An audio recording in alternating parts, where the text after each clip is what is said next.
Le salon du livre de jeunesse de Rouen a lieu tous les automnes sur les quais rive gauche.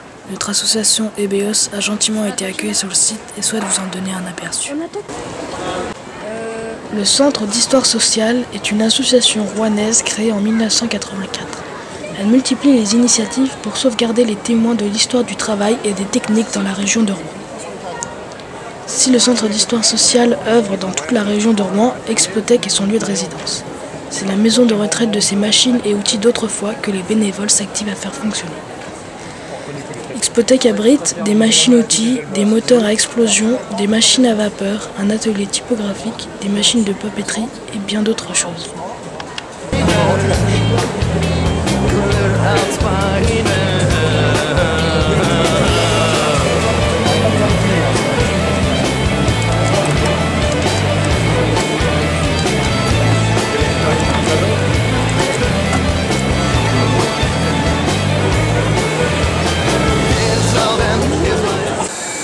Nous on est ici, c'est pour un projet tutoré, c'est exploration chimie et en fait on intervient dans des écoles de primaire et donc là on vient pour faire découvrir la chimie aux enfants. On a plusieurs expériences, là on a le volcan, après on a la maïzena, c'est différentes formes de pâtes et après on a aussi le poivre en vite et l'encre magique et maintenant on a une nouveauté cette année, c'est la cuisine moléculaire.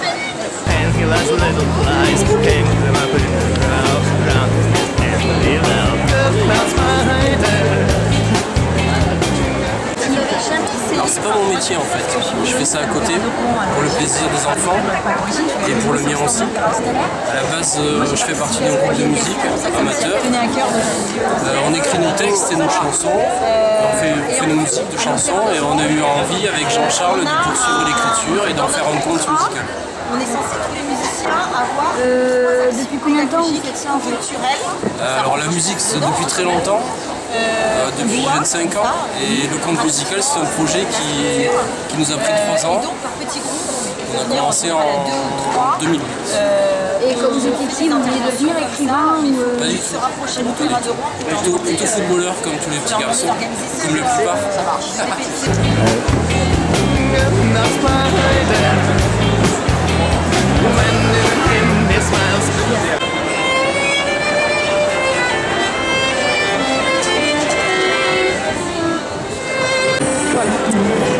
Voilà, bonjour, je suis Florence Demeyer, je suis responsable de la communication à l'Opéra de Rouen Haute-Normandie et nous sommes contents de venir au Festival du livre de jeunesse parce que nous pensons qu'entre l'art, l'opéra, le concert, la danse et la littérature, il y a toujours des ponts à faire et que les gens qui aiment lire sont certainement aussi des gens qui, entre autres, aiment la musique.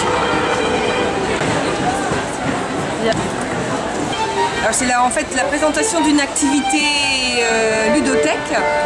Ludothèque est à Saint-Étienne-du-Rouvray et qui est un des secteurs d'activité de la bibliothèque de Saint-Étienne-du-Rouvray.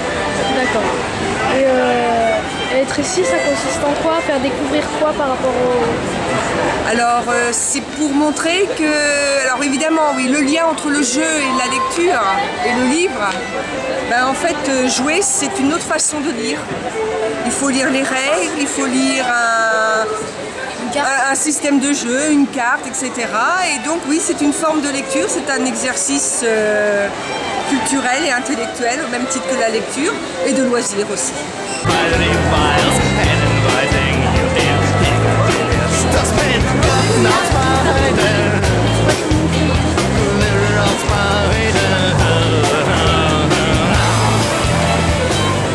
Le stand il consiste à proposer l'histoire du jeu vidéo de 1977 à aujourd'hui, de montrer le lien entre le jeu vidéo, les auteurs et les créateurs du livre jeunesse. C'est-à-dire que dans un jeu vidéo, il y a forcément des illustrateurs, des auteurs qui écrivent l'histoire, qui construisent l'imaginaire du jeu. C'est ce qu'on veut proposer aujourd'hui.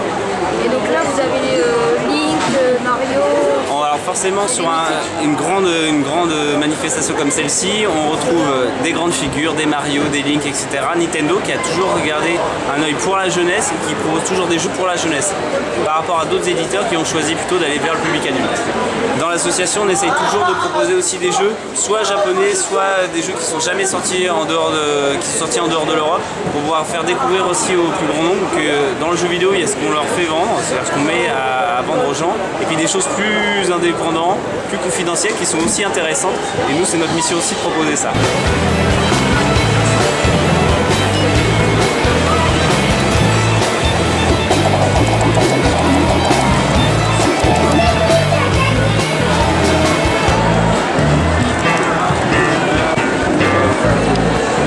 Alors nous, on représente l'association départementale des Francas. Les Francas, c'est une grande fédération nationale, c'est un mouvement d'éducation populaire. Et puis elle met en place des espaces d'animation, de formation. Et elle participe à des grands moments comme le festival du livre. Cette année, on a deux pôles. Un premier pôle où on a mis en place des contes pour enfants. Là-bas. Les contes pour enfants ont été écrits par les enfants de l'accueil de loisirs de Wassel et en partenariat avec la SNCF. Et aujourd'hui, on les présente ici. Et en parallèle, on fait des petites animations auxquelles vous avez brillamment répondu.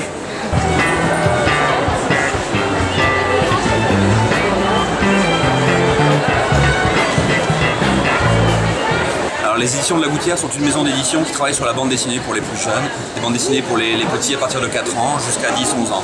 En fait, toutes les bandes dessinées qui pourraient amener un jeune à lire de la bande dessinée pour la première fois. En plus de ça, on a derrière nous les affiches qui correspondent aux affiches du Festival de la bande dessinée d'Amiens, quand on est également organisateur de cette manifestation en rendez-vous de la bande dessinée d'Amiens. Vous avez des projets en cours par rapport à des BD ou des choses comme ça? Actuellement, dans les projets Gouttière, on a le 3e tome de cette série Anouki, qui est notre bande dessinée la plus populaire à ce jour. On a déjà sorti 2 tomes, le prochain sortira en juin. Et puis des mêmes auteurs que Hugo et Cagoule, on va avoir une bande dessinée formidable, un véritable chef-d'œuvre de la bande dessinée jeunesse qui s'appelle La Petite Famille, une bande dessinée sur une famille qui évolue, et en particulier la mort d'un grand-père dans cette famille. Donc un sujet extrêmement complexe, mais traité avec beaucoup de finesse par les auteurs.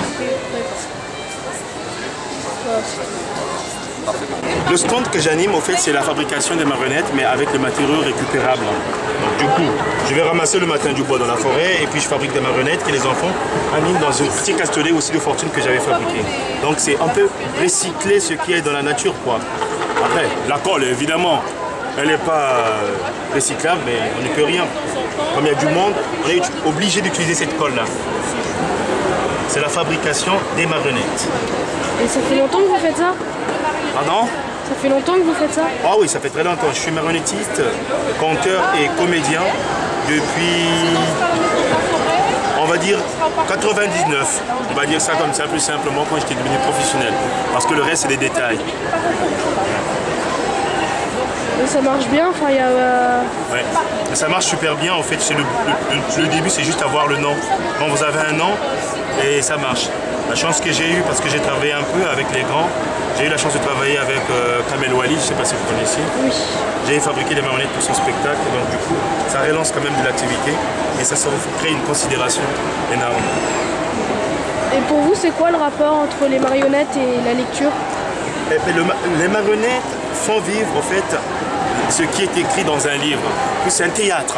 Et le théâtre, par essence, donne la vie aux mots, donne la vie à toutes ces phrases qu'on écrit dans un livre. Donc du coup, nous, on prend les livres, on interprète, par exemple, pour créer un spectacle de marionnettes, je lis le texte. J'écris mes personnages en fonction des caractéristiques qui me donnent un livre, un texte. Et à la fin, je les fais parler en fonction des objets. En fait, c'est le prolongement de rêve, c'est le prolongement de ce qui est écrit. Voilà, c'est un peu pour moi. Un peu ça. Bah, merci beaucoup. Je vous en prie. Au revoir. Au revoir.